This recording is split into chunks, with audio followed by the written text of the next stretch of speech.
이제 하나님은 드디어 다니엘에게 느부갓네살 왕이 꾼 꿈과 그 해석을 보여주셨던 것을 우리가 지난 시간 보았습니다.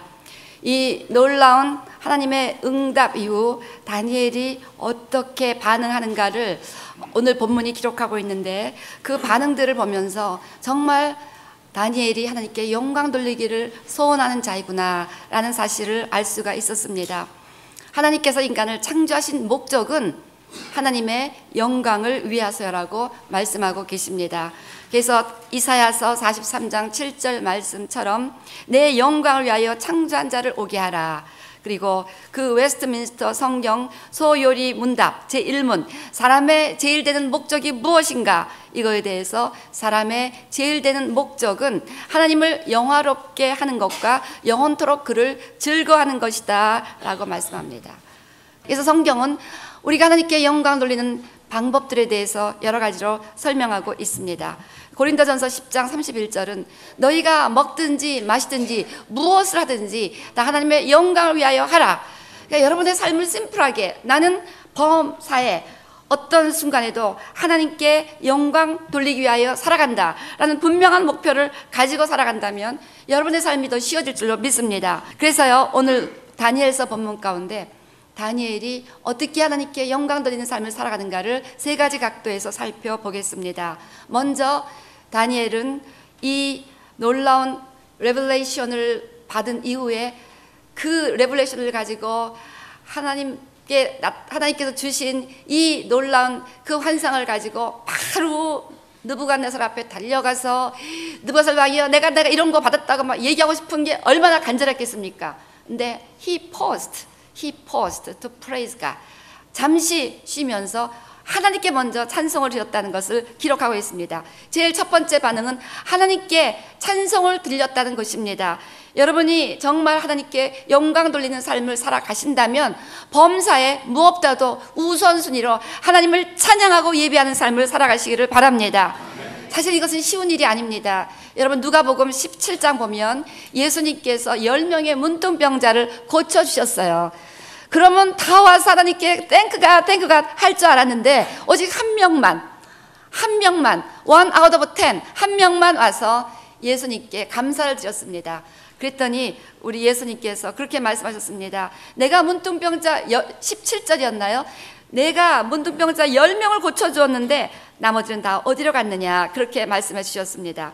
그래서 이렇게 10명 중에 하나님의 은혜를 똑같이 받은 10명 중에 한 명만 감사드릴 정도로 사람들은 이렇게 하나님이 주신 선물에 너무 쉽게 마음을 빼앗겨 버리니까 선물을 주신 하나님 자신을 쉽게 잊어버린다는 것입니다. 여러분이 하나님께 정말 영광 돌리기를 원하신다면 하나님이 주신 선물보다 선물 주신 그 하나님께 초점을 맞추시기를 주의 이름으로 축원합니다. 우리가 지난 특세 기간 거룩에 대한 메시지를 느헤미야서의 성벽 재건 과정을 통하여 살펴보았습니다. 그래서 예루살렘 성전이 다 완공되어서 70년이 지났음에도 불구하고 예루살렘에 있는 이스라엘 백성들한테는 능력과 환란이 끝이 쌓였고 삶은 황폐하기 그지없었습니다. 성전이 재건되고 하나님 앞에 예배하는 삶이 회복됐음에도 불구하고 여전히 그들은 원수들에게 맨날 패배하는 삶을 살아갔다는 거예요. 그 이유는 성벽이 무너졌기 때문이라고 느헤미야서가 말씀하고 있고, 성벽이 언제 왜 무너졌는가를 우리 역대하 열왕기하 이런 걸 통해서 보면 이스라엘 백성들이 하나님께 배신하고 불신앙하고 하나님을 믿지 않고 많은 죄를 지었기 때문에 그 성벽이 무너지도록 하나님께서 그 모든 아수르나 또 이스라엘에겐 아수르 또 유다에게는 바벨론의 침략을 허락하셨다는 것을 알 수가 있습니다. 이처럼 우리가 하나님의 말씀대로 살아가지 않으면서 죄를 짓기 시작하면 이제 하나님께서 말씀이라는 바운더리를 우리에게 든든하게 만들어 주셨는데 이 말씀의 바운더리가 무너지기 시작하면 대적되는 사단이 막 우리 삶으로 물밀듯 들어와서 우리 삶을 도적질하고 죽이고 멸망시키는 그들의 잡을 하기 때문에 우리 삶 가운데 내가 하나님 앞에 예배드리는 삶을 살아가는 것, 교회에 가서 예배드려도 삶 가운데 말씀대로 사는 이 바운더리가 무너지면 여전히 내 삶은 이스라엘 백성들처럼 능욕과 환난으로 점철되게 된다는 것입니다.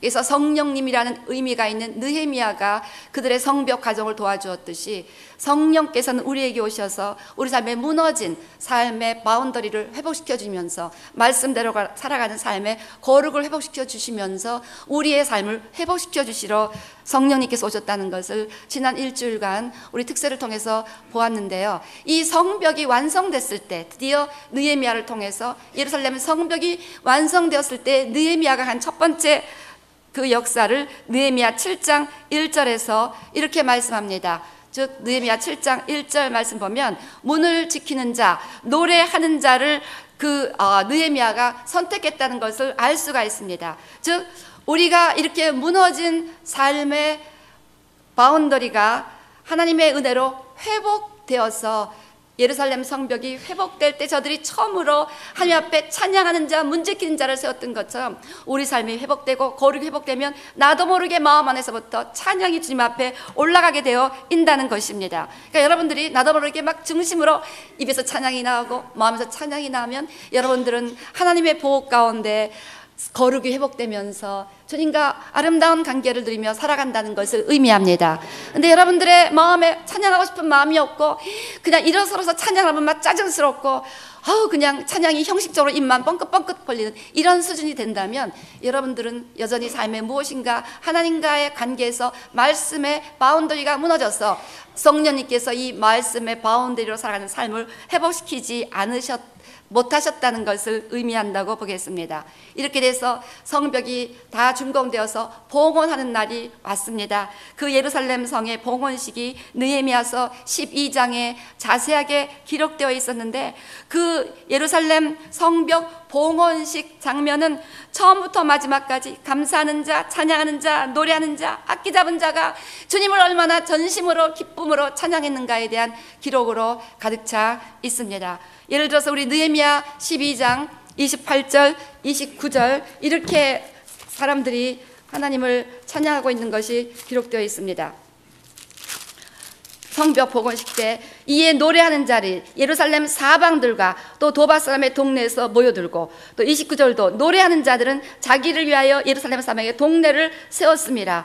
31절도 내가 유다의 방백들로 성에 오르게 하고 또 감사 찬송하는 자의 큰 무리를 두 때로 나누어 계속해서 찬양하고 36절도 또 나팔을 잡고 찬양하고 하여간에 38절도 감사 찬송하는 다른 때 온 이 느헤미야서가 기록하고 있는 성전 봉헌식은 찬양이라는 것을 알 수가 있습니다. 즉 우리 삶이 거룩으로 회복돼서 여러분 제가 수도 없이 반복하지만 하나님의 말씀대로 살아가는 거룩이 무너지면 여러분의 삶은 반드시 사단이 구멍으로 들어와서 삶을 힘들게 합니다. 거룩이 무너지면 삶이 무너지고요. 거룩이 회복되면 삶이 회복됩니다. 이렇게 거룩이 회복되면요, 이제 우리를 주님 앞에 봉헌하고 싶어요. 우리의 삶을 데디케이트하고 싶습니다. 우리 지난 금요일 날 우리 정바울 선교사님 또 밥 선교사님 오셔서 그냥 놀라운 간증해 주셨는데요. 우리 2부 예배 때도 은혜 많이 받았는데 이 막 정바울 선교사님이 막 마약하고 뭐 못된 짓 골고루 하다가 주님을 만나고 나니까 막 자기의 라이프를 데디케이트하고 싶어서 저기 미얀마까지 가서 선교사가 되셨다는 거 아닙니까? 이처럼 막 주님을 만나고 그렇게 돼서 거룩이 회복되면 그 다음에 자기의 라이프를 데디케이트하고 싶으면 나도 모르게 마음에서는 막 진정한 예배와 찬양이 나오는 거예요. 그러니까 이번에 간증 가운데 내가 막 복음만 전하다가 진정 나의 라이프를 데디케이트하고 나니까 중국에 갔더니 하나님께서 너는 이제 예배자가 되라, Restore your worship life라는 그런 음성을 주셨다는 거예요. 이게 순서예요, 순서. 이렇게 주님의 우리의 삶을 데디케이트 끝나면 막 나도 모르게 막 찬양이 나오는 거예요. 막 진정한 월십이 나아가는 것입니다. 이것이 바로 오늘 느헤미야서 12장이 기록하고 있습니다. 그래서 이렇게 막 찬양이 회복되면요 12장 43절 이렇게 기록하고 있습니다. 43절 말씀 보니까요, 이날에 무리가 크게 제사를 드리고 심히 즐거워하였으니 이는 하나님이 크게 즐거워하게 하셨습니다. 부녀와 어린아이도 즐거워하였으므로 예루살렘에 즐거워하는 소리가 멀리 들렸느니라. 막 너무 기뻐서 찬송하니까 그 기쁨의 소리가 저기 예루살렘 멀리까지 들렸다는 것입니다. 그래서 우리 백성들이 아니 저 사람은 기뻐할, 즐거워할, 찬송할 이유가 하나도 없는데 어떻게 저렇게 주님을 예배할까, 찬양할까? 이것을 보고 멀리 있는 사람들이 우리가 찬양하는 그 하나님을 찬양하게 될 줄로 믿습니다. 그래서 우리 사도 바울과 실라가 사도행전 16장에서 그 빌립보 감옥에 갇혔을 때 기록을 여러분이 잘 알고 있을 것입니다. 감옥에 갇혀서 여러분 뭐 그냥 벌거벗겨서 맞고 뭐 발은 옥고에 차이고 얼마나 큰 핍박 가운데 가장 깊은 감옥에 갇혀서 발만 움직여도 피가 나오는 그때인데, 그때 그들은 이렇게 했습니다. 하나님을 찬미하고 노래했다.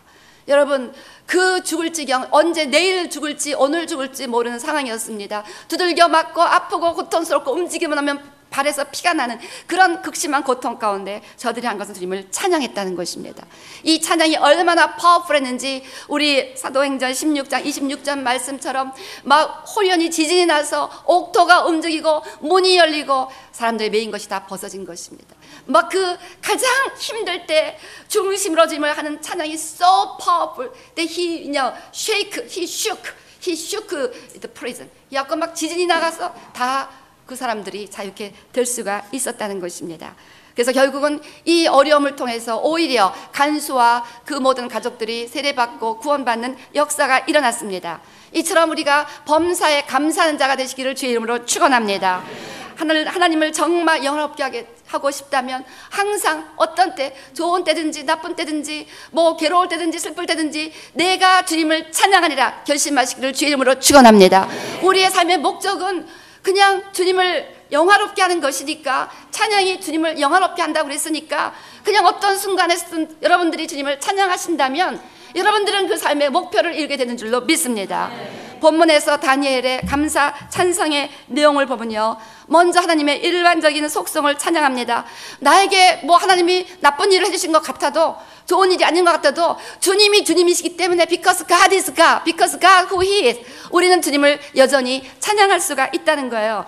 그래서 이렇게 찬양하고 있습니다. 우리 다니엘서 2장 20절 보면은요, 20절에서 다니엘이 말하여 가로되 영원 무궁히 하나님의 이름을 찬송할 것은, 하나님의 이름은 영원 무궁히 찬양해야 한다는 것입니다. 영원 무궁히, 항상 언제든지 영원토록 하나님의 이름은 regardless of my situation, my circumstance, still we need to praise God. 그래서 이 썬다싱의 간증이 참 은혜스럽잖아요. 썬다싱이 그 밀림지대에서 복음 전하다가 잡혔는데 그 연대장이 썬다싱을 잡아들여서 때리고 핍박하고 예수 믿지 말라고 해도 자기는 예수를 믿어야 된다 그러니까 나중에는 돼지우리 같은 지저분한 곳에 옷을 다 벗긴 썬다싱을 가두고 지냈더니 밤새 지독한 모기들이 이제 썬다싱을 뜯어서 죽을 거라고 생각을 한 거죠. 그런데 이제 저 썬다싱이 저기서 이제 죽을 거다라고 그러고 있었는데, 아니 그 감옥에서 계속 주님을 찬양하는 소리가 바깥으로 다 들려있는 거예요. 연대장이 너무나 감동을 받은 것입니다. 어떻게 모기가 득실거리고 그 뜨거운 곳에서 그렇게 저렇게 고통을 받으면서 저렇게 주님을 하염없이 찬양할까, 감동을 받아서 저 지경에서도 저렇게 하나님을 찬양하도록 힘을 주는 신이 있다면 내가 그 신을 믿어야 되겠다 하고 예수를 믿게 되었다는 간증이 있습니다. 바로 우리가 이럴 때 찬양하는 거예요.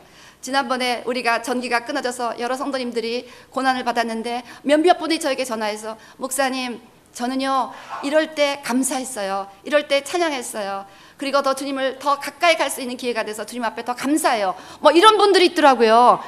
바로 그렇게 힘들고 더울 때 찬양을 통해서 그들은 하나님께 영광을 돌리신 줄로 믿습니다. 이사야 50장 23절 말씀처럼 우리가 하나님을 찬양하는 것은 하나님을 영화롭게 합니다. 감사로 제사를 드리는 자가 나를 영화롭게 하나니 그 행위를 옳게 하는 자에게 내가 하나님의 구원을 보인다고 했습니다.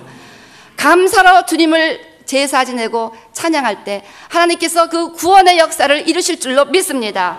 이제 다니엘은 하나님의 일반적인 속성 중에서 특별히 지혜와 권능을 찬양합니다. 그러면서 하나님의 지혜와 권능으로 그는 때를 변하시, 21절 다니엘서 2장 21절 보니까 하나님께서는 왕들을 패하시고 때와 기한을 변하신다고 그랬습니다. 그래서 시간의 주권을 가지고 계시고 그 모든 높은 자를 낮추시고 낮은 자를 높이시고 부한 자를 가난하게 하시고 천한 자를 귀하게 들어 올리시는 이 모든 주권이 하나님께 있는 것을 다니엘은 찬양하고 있습니다. 또한 지혜자에게 지식을 주시고 지식자에게 총명을 주시고 깊고 은밀한 일을 나타내시고 어두운 데 있는 것을 아시며 또 빛이 그와 함께 있는 이같이 전지전능하신 일반적인 하나님의 속성을 찬양합니다. 그러니까 여러분들의 삶하고 상관없이 여러분들이 고통스러운 순간에도 하나님의 일반적인 속성으로 인해서 이렇게 주님을 찬양할 수 있게 되시기를 바랍니다. 이어서 하나님이 다니엘의 퍼스널 갈, 개인적으로 해주신 것을 찬양합니다. 그래서 23절 보니까 자신에게 지혜와 능력을 주셨고 자신의 기도에 응답해 주셨고 자신에게 왕의 일을 나타내셨다는 것을 이렇게 구체적으로 찬양합니다. 그러니까 다니엘은요, 이 찬양의 내용을 볼 때 지금 보통 사람 같으면 뭐 찬양 이런 거 다 잊어버리고 그냥 빨리 다니엘은 달려갔고 그 꿈에 대해서 말하기 바빴을 거예요. 근데 그거는 두 번째고 먼저 하나님을 깊이 찬양합니다. 하나님은 혹시라도 다니엘은 이 순간 혹시라도 하나님을 찬양하는 일에 조금이라도 부족함이 있을까봐 조금이라도 하나님께서 베풀으신 은혜를 자기가 어프리시에이트 하는 것을 잊어버릴까봐 그것을 실패할까봐 그냥 어찌하든지 하나님이 하신 일을 빼놓지 않고 찬양하고자 이렇게 심혈을 기울이고 있는 것을 봅니다. 바로 찬양은 하나님의 우리에게 주신 명령입니다. 시편 148편 1절에서 5절 말씀처럼 할렐루야 하늘에서 여호와를 찬양하며 높은 찬양할지어다. You praise the Lord. That is a command from the Lord. 그의 모든 사자여 찬양하며 모든 군대여 찬양할지어다. 3절도 해와 달아 찬양하며 광명한 별들아 찬양하며 하늘의 하늘도 찬양하며 하늘 위에 있는 달도 찬양하고 그것들이 여호와의 이름으로 찬양할 것은 저가 명하심에 지음을 받았음이로다. 그런데 인간은 만물의 영장입니다. 가장 놀랍게 지음을 받은 존재가 인간이기 때문에 인간은 더 크게 찬양할 이유가 있는 줄로 믿습니다. 그래서 정말 우리가 진심으로 간절히 찬양해야 될 그러한 이유들이 너무나 많다. 이것 간증을 언젠가 나눴지만요, 그 찬양 사역진 돈 고센 목사님의 부인인 조이 사모님이 어렸을 때부터 음악을 하며 교회 반주자였어요. 근데도 형식적으로 그냥 반주만 한 겁니다. 그러니까 이제 하나님을 경험하지 못한 거예요. 그런데 맨날 교회에서 찬양하고 예배드린 것 같은데도 그냥 맨날 사탄이 조이의 귀에다 속삭입니다. 너는 21살까지 살지 못해. 그러니까 조이는 맨날 뭐 신경한 건제 먹고 두려움 속에서 벌벌 떨면서 그렇게 막 강력한 우울증에 시달렸어요. 그러고서 하나님, 내가 왜 이렇게 맨날 고난을, 나는 목사의 딸이고 맨날 어렸을 때부터 교회 반주만 했는데 내가 뭐 잘못했다고 이럽니까? 라고 하나님 앞에 가슴을 토하며 기도하는데 성령님이 저에게 이렇게 말씀하셨습니다. 너 한 번만이라도 너의 전부를 쏟아서 나를 찬양할 수 없겠느냐? 그러고 보니까 그냥 습관적으로 그냥 반주했지. 이 반주를 하면서 하나님을 마음으로 찬양하는 일을 하지 않았고 그저 형식적인 찬양이었다는 것을 깨닫게 되었습니다. 그래서 이걸 깊이 회개하고 이 사모님이 그냥 마음을 토하며 주님을 전심으로 찬양해서 나는 지금 아프지만 나는 지금도 맨날 귀신에 시달리지만 나는 여전히 변한 것이 없지만 하나님이 하나님이시기 때문에 Because you are God who created me, I worship you 하면서 마음을 쏟아서 하나님을 찬양하는데 그 순간 귀신이 떠나갔대요. 완전한 치유를 받았다는 그런 간증을 들었습니다. 그렇습니다. 우리가 마음을 다해 진정으로 하나님을 높이고 찬양하면 그 찬양은 하나님의 심장으로 가는 길을 열어놓습니다. 이렇게 찬양하는 자들이 모여있을 때 하나님은 임재하시고 당신의 능력을 보여주십니다. 그러고 나서 마음에 기쁨이 넘치는 거예요. 그래서 저는요, 요즘 최근에 이 찬양의 능력에 대해서 막 어메이징, 아이 오프닝 하고 있습니다. 내가 찬양을 하면서 이 찬양을 주님이 받으시는지 안 받으시는지 알겠더라고요. 하나님이 받으시는 찬양을 하면요, 즉각적으로 기쁨이 와요. 여러분, 하나님이 받으시는 찬양, 정말 하나님께 영광 돌리는 중심으로 나하고 상관없이 Because God is God, 하나님이 하나님이시기 때문에 주님을 찬양할 수 있게 되시기를 주의 이름으로 축원합니다.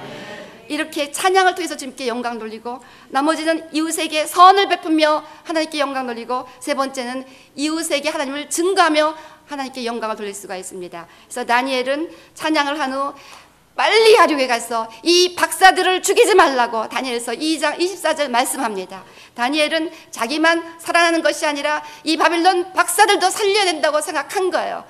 바로 늘 우리가 주님 앞에 영광 돌리기 원한다면 이렇게 많은 사람들, 지난번에 미얀마의 그 죽어가는 영혼들을 위해서 우리가 막 헌금하라니까 많은 분들이 하셨습니다. 이웃에게 선을 베푸는 것. 그래서 이웃에게 선을 베품으로 우리 마태복음 5장 16절 말씀처럼 그러므로 너희 착한 행실을 보고 하늘에 계신 너희 아버지께 영광을 돌리게 하라. 우리가 남들에게 착한 행실을 하면 하늘에 계신 하나님께서 영광을 받으실 줄로 믿습니다.